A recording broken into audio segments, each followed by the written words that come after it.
Today will be lesson 14 in instructional videos in Master Kuo Lien Ying's original Guang Taiji form. And today we're going to learn one of the more iconic moves in his Taiji form. If you see somebody doing the kick like how we're going to learn today, then most likely they learned it from Sifu in Portsmouth Square. Some of the other branches and lineage taught the kick a little bit differently, but this is the way that he taught it in Portsmouth Square. So it's a fairly difficult move. In this section that we're going through, we learn the separation of the right foot, separation of the left foot, turn around and kick with sole. And so in this particular section that we're learning, the third section includes many of the kicks. And in the name of this is turn around and two kicks upward in his booklet. But we used to just call it the jumping scissors kick. Was a simple way to describe this kick. It's a difficult kick for many people because it takes a certain amount of flexibility and kind of jumping ability. And I did do a video in the tip section and Guanping section on how to modify this kick so that it's a little bit easier. And we'll take this kick step by step so that you can learn it instead of just trying to jump right into it. Pun not intended. So we'll do a review of the third section and how we get to this kick, and then we'll go into the kick itself.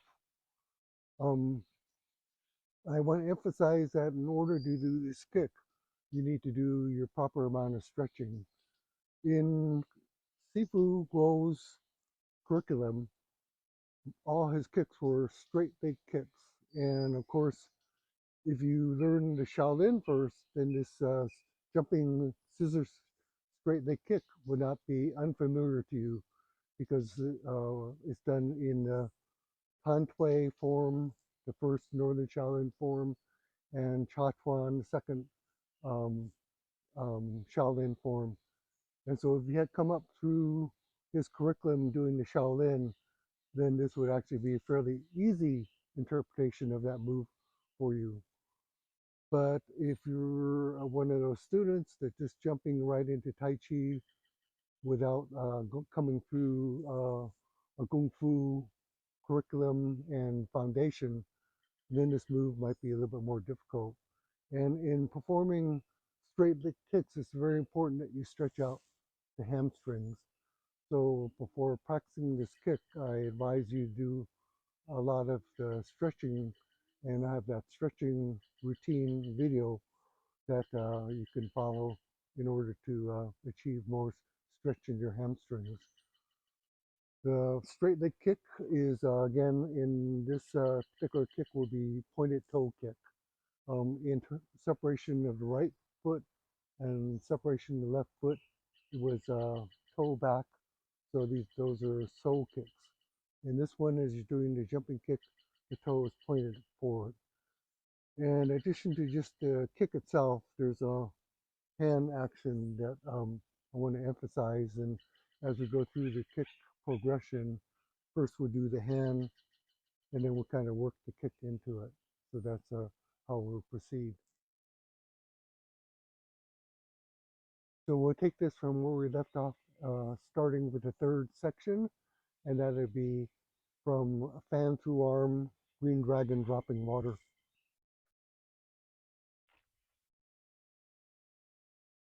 So starting from fan through arm, change to green dragon dropping water.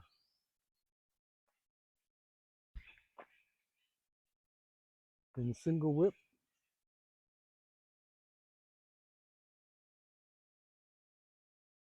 And wave hand like clouds.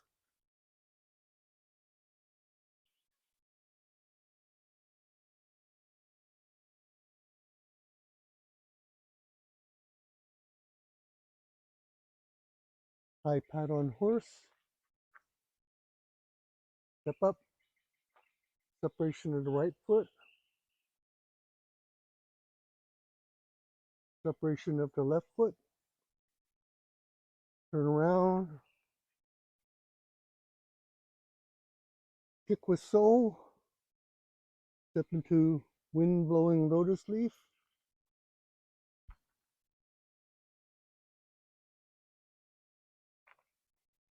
finger block up with punch, and then this is where the lesson will begin, and I'll demonstrate it for you. Turn around, and then this would be the jumping scissors kick. Step into parry and punch. And then let me demonstrate we won't learn it in this lesson, but the next moves will be kicks as well. Step back, kick with sole, turn around, kick, step into parry and punch.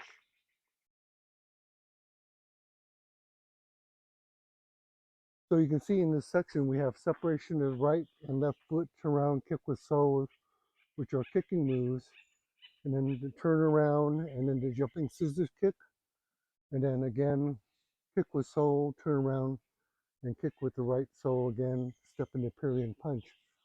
So right in this little section we have 3 kicks. Also, you notice that in this section we're working on diagonal lines going across. And again, I think in the next lesson I'm going to do like a chart to show you the directions so it kind of makes them more clear. But for this lesson, let's concentrate on learning the double jump kick. Okay, we call it double jump kick, the jumping scissors kick, or 2 kicks upward, as it's called in the booklet. So, so we have to do the turnaround from where we were. So in the last lesson, we ended with wind blowing lotus leaf, going into finger block up with downward punch. Again, this punch here is the same angle as your leg. That's a good way to remember it.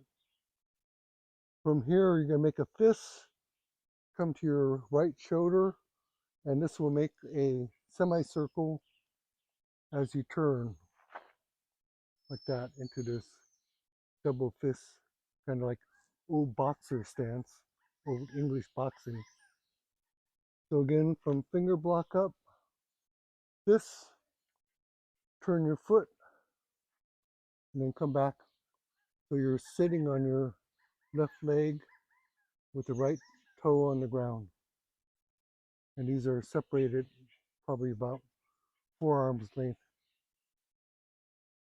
Again, from wind blowing lotus leaf, finger block up with punch, turn into 2 fist position.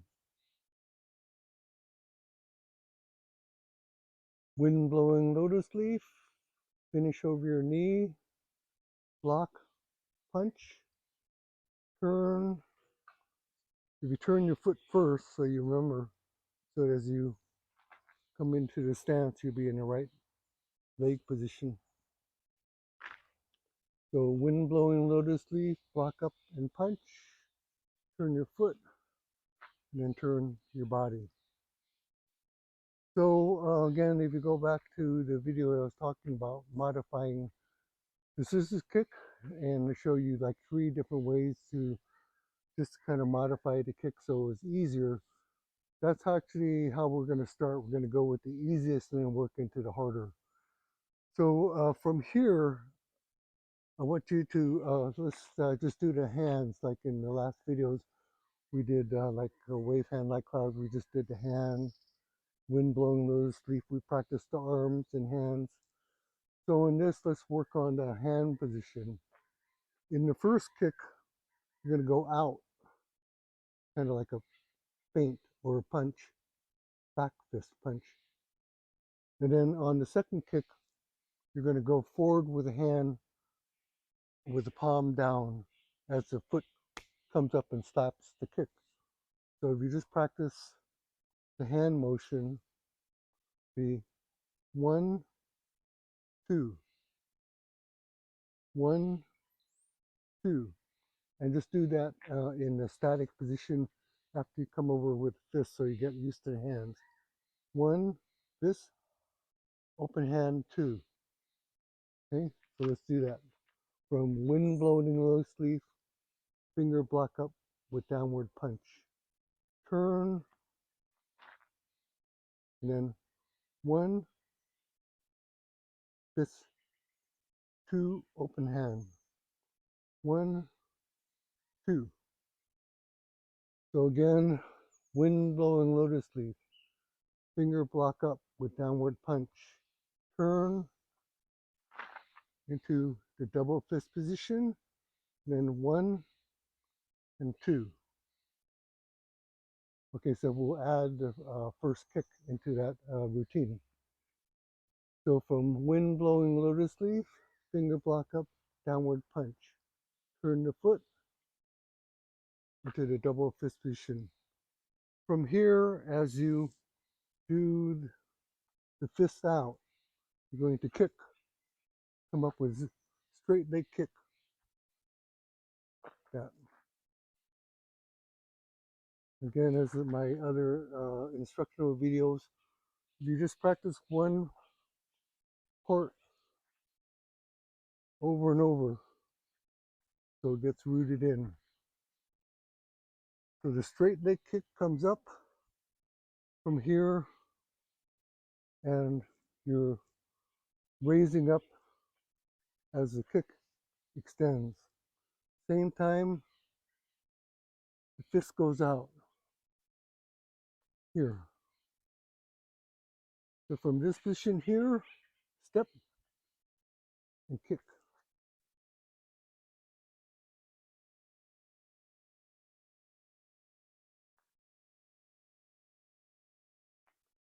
So this again, let's do it one more time from the wind blowing lotus leaf. Finger block up with punch. Turn around, double fist. Step up, kick. Step up, kick. So in learning to move, I advise you actually not to do the jump in the beginning if you're just a beginner, so that you can learn the timing of the move. The timing is critical to learning when to do the jump. And in just practicing the jump, it's going to be difficult because you're just learning the hand motion and trying to learn the foot motion, and it's kind of trying to learn too many things at one time. So to break it down, the easiest way to do this is to do the lift kick and then step down. Okay, lift kick, step down, and then do the right kick and do the hand. Again, lift kick, right kick, lift kick, right kick.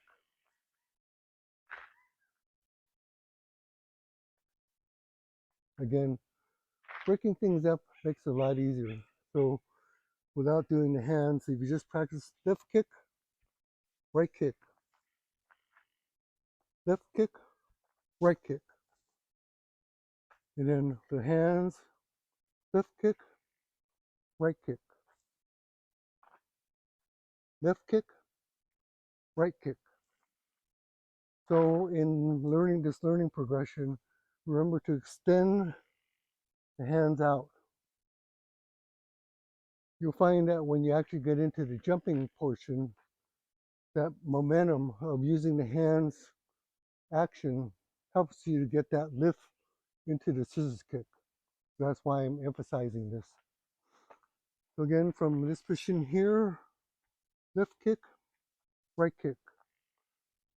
Okay, now let's finish the move with stepping into the Korean punch, because this is one of those movements where the kick goes right into the Korean punch move. And again, you're familiar with Korean punch from before, from rush knee twist step, and and carry tiger to mountain. So carry and punch is again coming across, break from the elbow, and punching. So it's going to go on just a hand motion. First the left fist out, then the right fist, the right hand, open hand comes out. And then as you're stepping down into the horse, the parry and punch. So that's why I said if you're doing the practicing this jumping scissors kick, if you just do it more slow and static, then step into the horse and parry and punch. By doing that, you're going to get the sequence down pat before you actually go and attempt to do the jumping kick.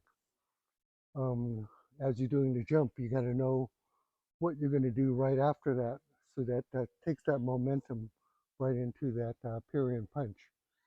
So by practicing it more statically from here, left kick, right kick, step, parry and punch, you already have the timing down.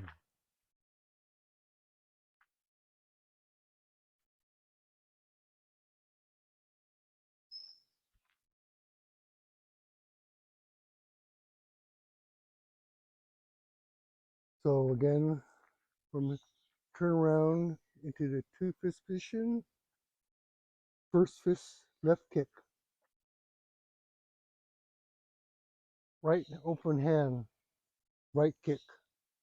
Then after that, turn your foot 90 degrees. So as you step into parry and punch, you're already in a horse position, and then parry and punch with the fist. Again, one more time. Double fist position, left fist, right open hand, step in the horse, parry and punch. So now we're going to work into the jumping progression. So the momentum of the leg coming up the scissors kick will be the impetus for the lift coming up off the ground. So if you just kind of practice coming up with that kick, so, and push that hand forward like that. Remember to push off the ground with your toe. You need to get that lift in order to do the jump into the second one. So again, in the modifying the scissors kick in the progression, where we're kind of working opposite the progression that I show you, first the hardest and then the kind of going to the easiest. Now we're working for the easiest to a little bit harder. So again, if you just practice doing this and then jump into the kick, will be a good way for you to kind of progress slowly into the full jumping kick. So again, if you go back to that video that I referred to you, I kind of explained it a little bit more in detail. But essentially from here, kick, hop, jump into the parry and punch. I'm not going to cover it too much because I already covered it in that video.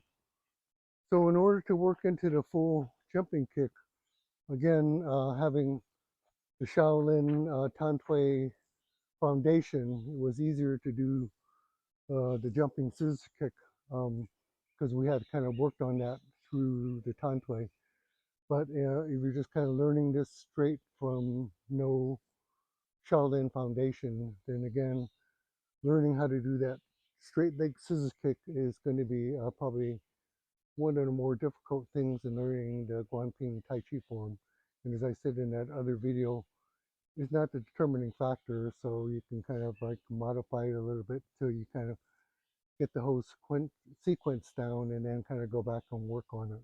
So There's a couple of tips for doing the jumping scissors kick full blast that might help you a little bit, because in the basic Shaolin, the jumping scissors kick come from a full bow stance. So as you're doing the kick, you get a little bit more lift into the kick going up. But because in this from this position here, if you just kind of step upright and try to get the lift with the kick, only the kick going up and the toe going raising is the only thing that you're getting that lift off the ground with. The higher you can do the kick, the more lift you can get. So if you kind of from here go down a little bit into the kick, that might help you get a little bit more lift, because the lift is critical for the amount of time that you have to do the second kick. How fast you do that second kick, you do it, the faster you could do it, the more you can fit in while you're kind of off the ground. But in kind of performing it, usually by the time you do the kick, your toe and left foot will be more on the ground. So when I was young and I was much more limber, I could do this double jump kick and as high as I could reach, but I can't do that anymore. So I'm kind of back to where you guys are. So also the timing of the second kick is critical, because as the normal body works in conjunction with other parts, so you kind of work in harmony. And so as soon as you do that right kick, the left kick is actually going to go from the timing of that second kick. So in order to get a higher jump, you actually have to kind of delay that second kick. And then when you do the second kick fast, you'll be a little bit more in suspension. I don't know if that makes sense to you, but if you try to do the second kick too soon, you can see that as soon as I do this right kick, the second kick, that left foot comes down because it's kind of working in the opposite of the right kick. So if you, from here, if I do that right kick too fast, that left foot is you're telling your body to put that left foot down, so you're not getting that lift. So there's a point of where you need to kind of learn how to suspend to get the time to do that second kick. And again, the second kick needs to be fairly fast and quick in order to fit into that space that you allowed. So you have kind of the initial kick, the suspension, and the weight, and then the second quick kick as your foot comes down, and then the step into the parry and punch. And those are the best tips I can, other than you just kind of practicing over and over and over. But if you find yourself running into difficulties in this thing, these little tips that I'm giving you about timing and suspension and quickness of the kick might help you break through those little plateaus. Once you kind of get comfortable with the kick, then you can just kind of go full blast into it, as given the limits of your flexibility. Intention has a lot to do with this kick. Once you've kind of mastered the internal feeling of how this kick feels, then you have this intention of the kick, and then your body can follow. But in order to learn this progression, slow progression, you need to kind of follow some of the steps that I've given you, so that you can kind of learn the sequential timing of the move. Okay, so again, let me do it from wind blowing lotus leaf to turn, so that you can see what it looks like. Wind blowing lotus leaf, finger block down, up with downward punch, turn the foot and turn, and then